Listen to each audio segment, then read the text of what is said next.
All right, if you found this channel, it's because you have a 2010 CRV or something real close to it.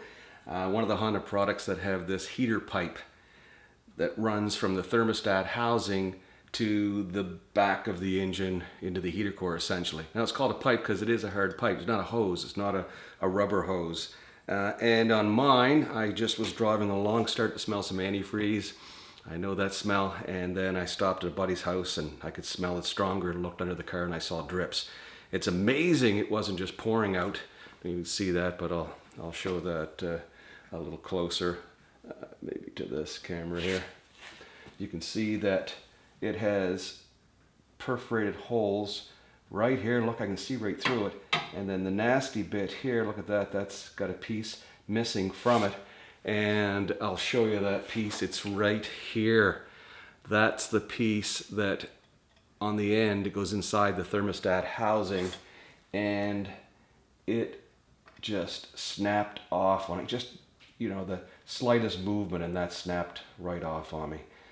So yeah, this hose is toast for sure. It's not that hard to get off, but you got to do a couple things first. You have to take the intake plenum off. I had a look at it. There was no way I thought I was going to be able to get that off without getting the plenum off. I did see a good video. Shout out to Drew's Garage. He does a nice step-by-step, shows you every bolt, nut, and bolt. I'm not going to show you all the nuts and bolts, and because if you're taking this on, you obviously know how to use a wrench and a ratchet. You probably have a few tools. But I will show you essentially what bolts I took out and what I didn't. On Drew's video, he took off the throttle body, and in my case, I decided to leave it on, and yeah, I think it worked out okay. I haven't hit the situation where I figured I needed to take it off. So this is a nasty old pipe. Apparently hard to find. They're back ordered from Honda. What I did discover is the 2010s, 2011s. They are available where I live. It's the earlier models up to 2009, and then the 2012 and on is a different pipe as well. But I was able to get that at the local Honda dealer, and the pipe itself was what's in the sheet, $56 Canadian, and the seal was like about $7. I'll give you the part number. I'll put it on the screen. It's 19510 R40A50. That's the part number right from Honda that you'll need if you want to check, because there are some on Amazon. You can find it on Amazon. Yeah. This isn't the easiest thing to get out, by the way, either. I used, what did I use? A combination of things. And you can always tell a painful job that has a lot of tools, and I've got a lot of little tools hanging around here that I use trying to get this out, because really probably should have just taken a handful of sockets, but when you get into this kind of situation, I used this little brake spring puller, something that I think I got at Princess Auto for a couple bucks that was sitting in the toolbox, and I also used this little set of vice grips. I was able to kind of get on the edge of that piece that was stuck inside the thermostat housing and clamp onto it just like that, and I was able to wiggle it, try to get the seal moving inside that housing, but I still couldn't pull it out.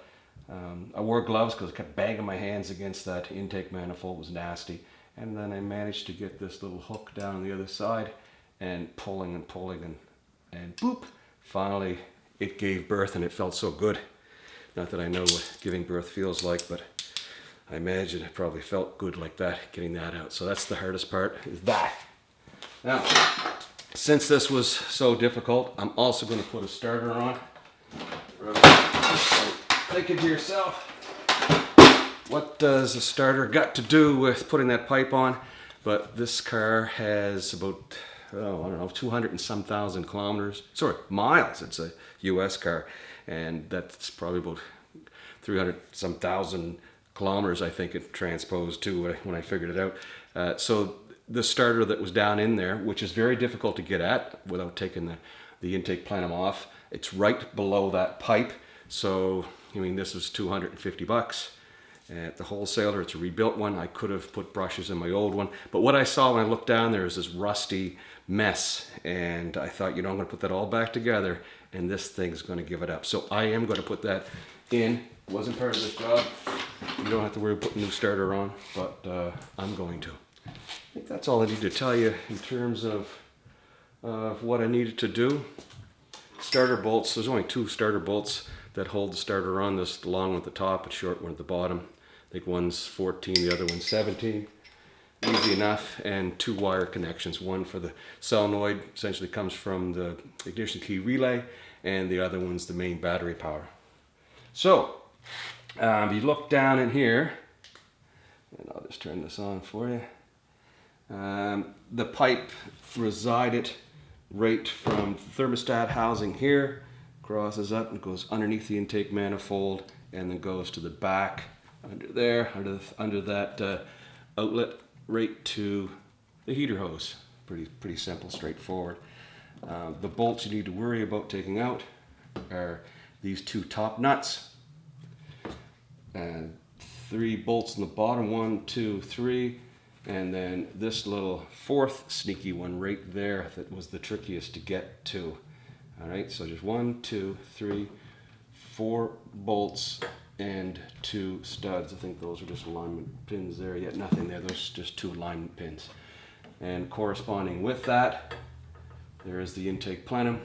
1, 2, 3, 4, 5, and that 6th bolt there. I left the intake. Left the throttle body on. Didn't take that off. Drew took his off, but I didn't want to mess around with that. Just had 1 electrical connector on it. 2 hoses that run coolant to the throttle body just to warm that up, and then this crankcase ventilation hose I just left on. I found this job a lot easier when I took out both the breather box that normally sits right here and also the battery that sits right here. Once they were gone, then I had a clear view that I was able to get at, reach in sideways and get at all those bolts. Also made it really easy to reach down here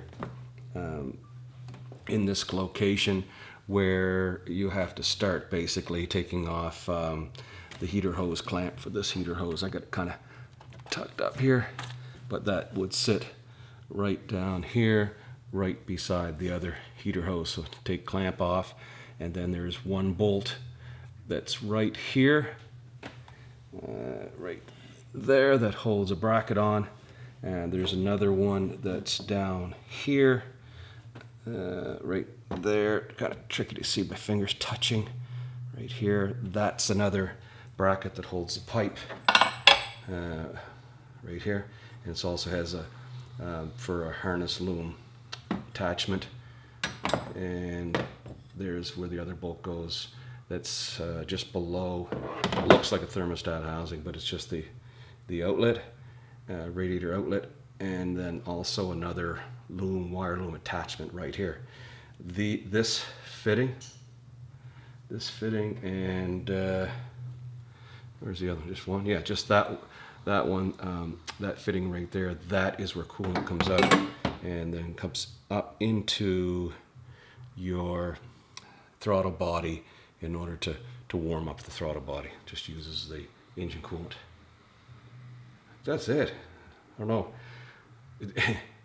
It sounds a lot easier when I explain it, but it's just that piece broken off down inside, you know, right down inside that thermostat housing. That was really the thing that tied me up.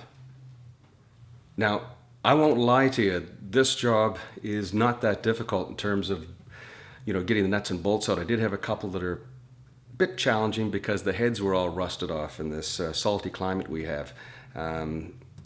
Salty climate, in this climate that has snow and ice sometimes, and then they salt the road, so you get all kinds of road salt kicking up on those nuts and bolts. So I had a couple of them that the sockets were the wrong size, and I had to tap smaller size down, so that was a bit challenging. And this bugger, this is the trickiest part of the job, getting this out. You do not want to break that housing if you can help it, because that's another big job to get that off. So I would say, you know, is it a difficult job? Not so much. It's just more of a disappointing job that you think, I could have been done this, and why do I have to have so many tools, and why is it so frustrating to get this out? Why is it so frustrating to get this out? So I was disappointed versus angry. Didn't swear or anything, just disappointed.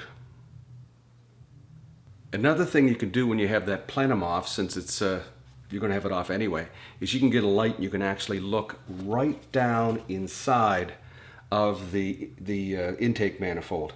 So you can look right down inside the intake manifold, and you can see the valves, you know, the intake and exhaust. You can have a little look in there. Mine are squeaky clean. You know, if it had carbon on it, I suppose you could put some carbon cleaner on at that point. But yeah, for peace of mind, look down in there anyways and check them out. I did see a little line that went between the valves that I panicked at first. I thought, oh, is that a crack? But every one of the cylinders had the same little tiny casting line, if you will. All right, that's that. And again, another special shout out to Drew's Garage.